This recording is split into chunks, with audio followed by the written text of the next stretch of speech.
What if I told you the most watched Netflix series in history? The one that shook the world, inspired Halloween costumes, TikToks, memes, and billion-dollar deals, was rejected for 10 years straight. What if I told you the man behind Squid Game went so broke chasing his dream that he sold his own laptop just to survive? This is the untold story of how a desperate writer turned Rejection into a $9 billion global franchise, and why his journey proves one thing. Sometimes the world has to say no 1,000 times before it finally says yes.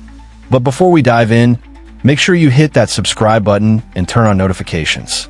On this channel, we bring you the most powerful stories of ambition, failure, and success that will inspire you to never give up. You don't want to miss the next one.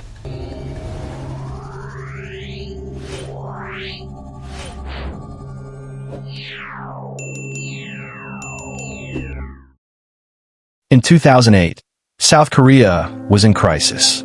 The financial collapse left millions of families buried in debt, and among them was a struggling writer named Hwang Dong-hyuk. Living with his mother and grandmother, drowning in bills he couldn't pay, Hwang escaped to internet cafes where he read Japanese survival manga.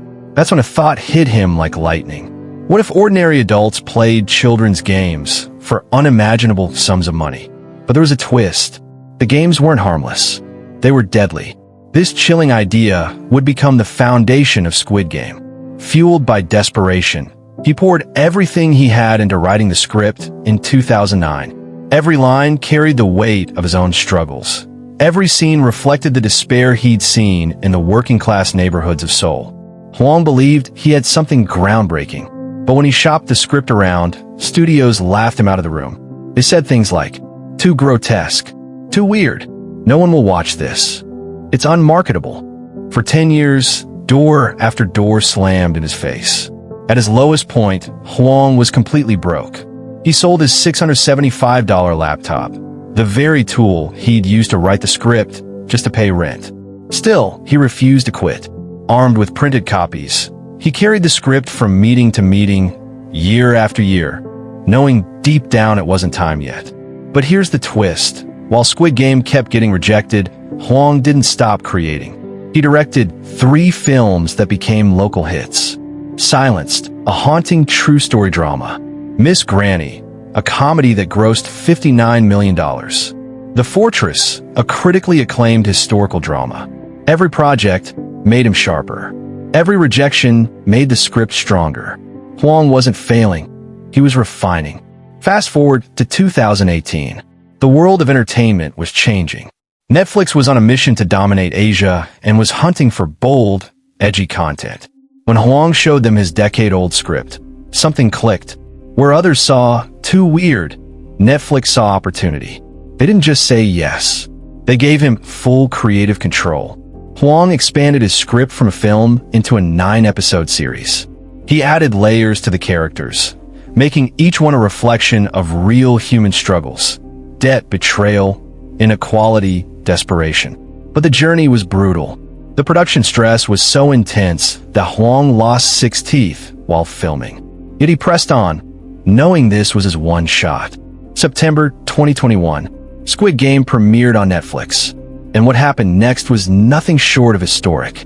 142 million households watched in the first 28 days. Nearly 2 billion hours streamed. #1 in 94 countries.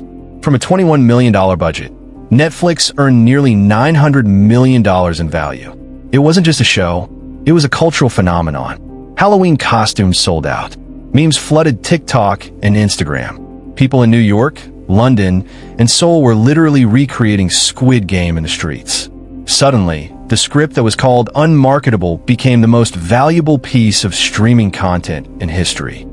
Hwang Dong-hyuk became the first South Korean director to win an Emmy for outstanding directing. Squid Game is now worth nearly $9 billion. It's been renewed for multiple seasons, and Hwang is the creative lead for all of it. The boy who sold his laptop just to eat is now a global icon. And yet, he never forgets those 10 years of rejection. In interviews, he says that without the struggle, Squid Game wouldn't be what it is today. That's the ultimate lesson here. Rejection doesn't mean failure. Rejection means refinement. Sometimes, the world isn't ready for your vision yet. But if you keep going, one day it might be. And when it does, it could change everything. Squid Game proves that rejection is not the end.